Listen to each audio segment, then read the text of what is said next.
जय श्री कृष्णा। कार्तिक मास के तीसरे अध्याय की कहानी।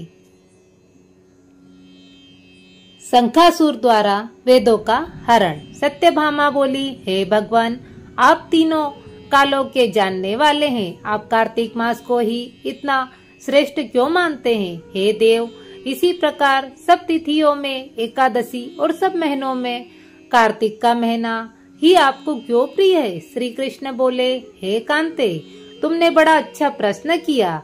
इस विषय में एकाग्रचित होकर राजा वेणु के पुत्र पृथु और महर्षि नारद का पूरा संवाद सुनो। नारद जी बोले, पहले समय में सागर का पुत्र शंखासुर नामक राक्षस त्रिलोकी को जीतने वाला महापराक्रमी पैदा हुआ था।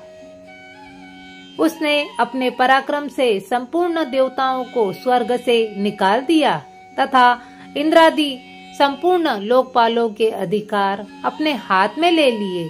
सब देवता शंखासुर के भय के मारे बहुत वर्ष पर्यंत सुमेरु पर्वत की गुफाओं में रहे।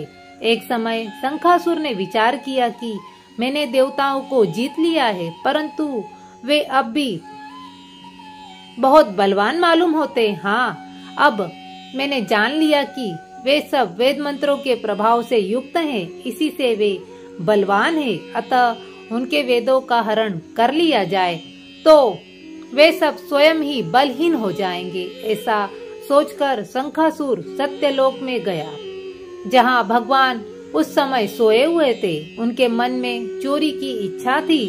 इस कारण जब वह वेदों को चुराने लगा, तब बीजों सहित वेद मंत्र भी उसके भय के कारण इधर उधर पानी में छिप गए।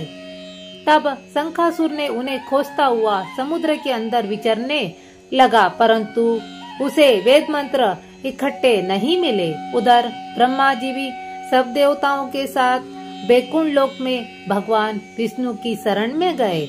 वहाँ भगवान को जगाने के निमित्त ब्रह्मा जी मधुर वाणी में स्तुति करने लगे।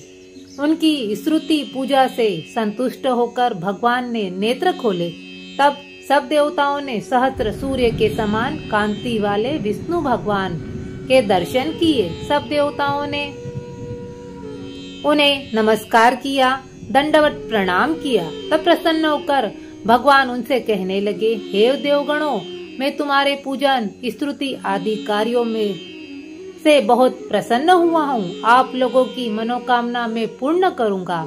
अश्विन शुक्ल पक्ष की एकादशी से लेकर देव उठावनी एकादशी तक आपके साथ जो भी मनुष्य ब्रह्म मुहूर्त में प्रातः काल तुम्हारी तरह मेरा भजन पूजन करेंगे, वे सब मुझे प्यारे होंगे और मुझे प्राप्त होंगे।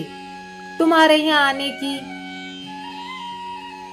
हमको सब बातें ज्ञात हो गई है। शंखासुर जिन वेदों को हर के ले गया है, वे सब शंखासुर अभी जल में ही स्थित है। इसलिए मैं शंखासुर को मारकर वेदों को ले आऊंगा।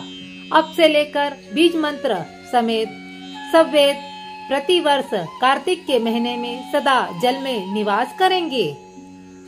मैं आज से मत्स्य रूप धारण कर जल में रहूंगा। तुम भी सब मुनियों को साथ लेकर मेरे साथ आइए।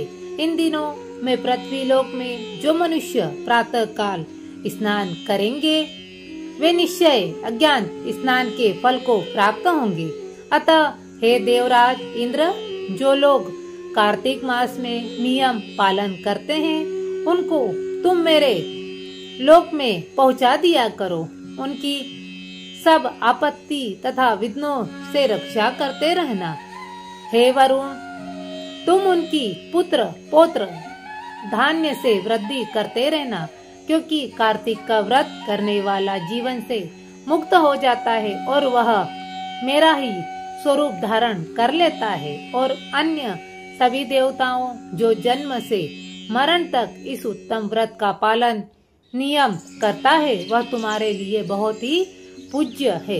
तुम लोगों ने मुझे एकादशी के दिन जगाया है, इसलिए यह तिथि परम पवित्र है, सदा मनाने योग्य है।